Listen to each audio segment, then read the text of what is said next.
Hello friends, आज हम जो टॉपिक डिस्कस करने वाले हैं वो है वर्किंग और process of investment multiplier. Basically economy में जब इन्वेस्टमेंट में चेंज आता है तो वो किस तरह से इकोनॉमी की इनकम में चेंजेस करती है, उस पूरे प्रोसेस को समझेंगे। उससे पहले मैं आपको एक चीज़ बताना चाहती हूँ। मान लीजिए गवर्नमेंट ने इकोनॉमी के अंदर 100 करोड़ रुपये जो है वो एज ए इन्वेस्टमेंट डाला। फॉर एग्जाम्पल कोई 100 करोड़ अमाउंट का वो एक डैम पे इन्वेस्ट कर रहे हैं। तो जब डैम पे वो पैसा लगाया जाएगा तो डैम बनाने के लिए हमें लेबर की भी ज़रूरत है, हमें वहाँ पे इंजीनियर्स की भी ज़रूरत है, हमें रॉ मटेरियल की भी ज़रूरत है। तो बहुत सारे जो हैं हमें रिसोर्सेज उसके लिए चाहिए होंगे। तो वो रिसोर्सेज आप मार्केट से परचेज करोगे, देन यू हैव टू पे। अगर गवर्नमेंट ये सब काम करे तो गवर्नमेंट वो 100 करोड़ वहाँ पे उन पे स्पेंड करेगी। तो जिनसे भी आप रिसोर्स परचेज करोगे you will pay to that person. तो वो पैसा जो है वो उस पर्सन का इनकम बन जाता है। तो जहाँ से भी उस डैम बनाने के लिए हमने सर्विसेज ली, रिसोर्सेज लिए, वो 100 करोड़ उनके पास चला गया। अब वो उनकी इनकम है, अब वो उसको अपने तरीके से खर्च करेंगे। लेकिन ये जो खर्चा है ये डिपेंड करता है एमपीसी की वैल्यू में, कि इकोनॉमी के अंदर एमपीसी जो है उसकी वैल्यू क्या है।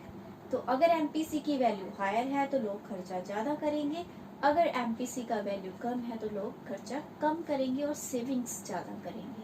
तो बेसिकली एमपीसी जो है वो लोगों के एक्सपेंडिचर को इन्फ्लुएंस करेगा, और जितना ज़्यादा इकोनॉमी में एक्सपेंडिचर होगा, कंजम्पशन एक्सपेंडिचर होगा, उतना ही ज़्यादा इकोनॉमी में इनकम जनरेट होगी।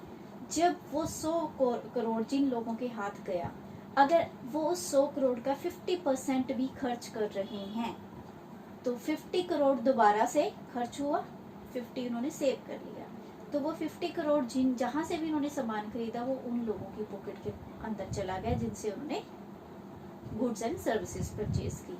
अब दोबारा इकोनॉमी के अंदर 50 करोड़ रुपये आ गया किसी और की इनकम के रूप में।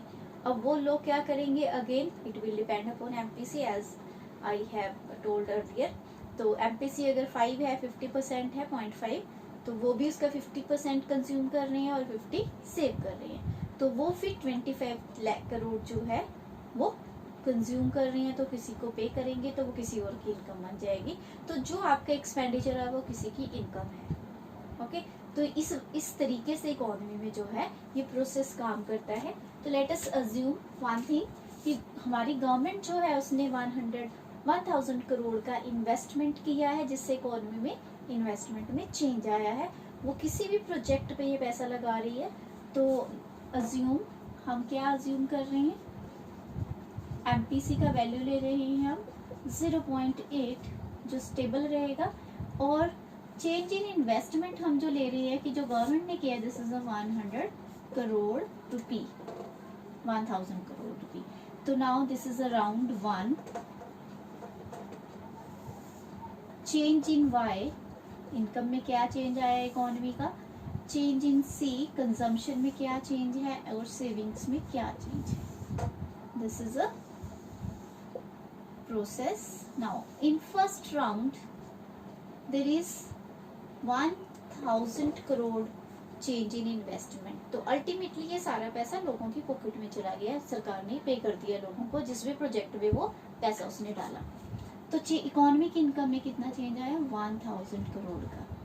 अब हमने क्या अज्यूम किया है एमपीसी को 0.8, it means 80% of change in income जो है, हमारी इकोनॉमी की जो इनकम चेंज हुई है उसका 80% इकोनॉमी में कंज्यूम हो जाएगा। 80% means 800 crore and remaining 0.2 save हो जाएगा, क्योंकि एमपीसी और एमपीएस दोनों का सम 1 होता है। तो 1 में से 0.8 माइनस करोगे तो 0.2 बचा, 20%, तो 200 सेव हो जाएगा। अब ये जो आपने खर्चा किया इकोनॉमी में, ये इकोनॉमी के लोगों की इनकम होगी जिनके भी पास गया। तो now in second round change in income is 800 crore. Now 80% of 800 crore कितना हो जाएगा, 64। और अब रिमेनिंग कितना रह गया, हम माइनस कर लेते हैं इसको, 061। ओके, तो ये हमारे पास सेविंग में चला गया अमाउंट। अब हमने क्या करना है, ये जो पैसा खर्च किया ये अब किसी की इनकम बन गया, तो ये चेंज इन थर्ड राउंड में इनकम हो गया 640।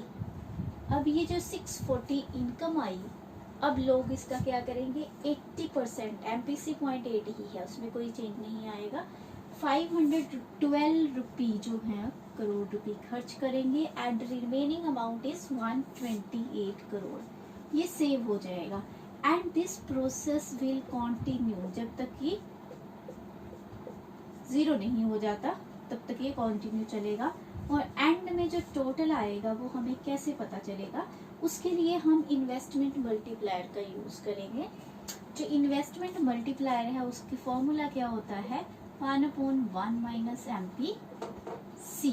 तो MPC कितना है, 1 माइनस 0.8, दिस इज 1/0.2, तो यहाँ पे 5, तो K की वैल्यू 5 है, तो K का फॉर्मूला एक और होता है change in Y upon change in I।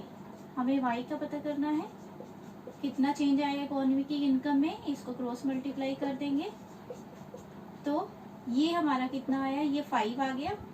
और change in I first initial कितना था, 1000, this is 5000। It means economy की इनकम में टोटल कितना चेंज आया, 5000। जो 1000 लगाया था इकोनॉमी में, अब उससे इकोनॉमी की इनकम कितनी जनरेट हुई, 5000, 5 times of initial investment. Initial investment हमने 1000 की थी।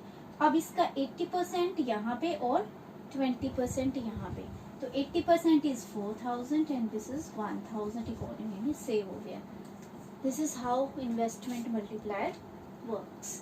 तो ये हमारा इन्वेस्टमेंट मल्टीप्लायर प्रोसेस जो है उसको हम न्यूमेरिकली एक्सप्रेस कर सकते हैं। Thank you.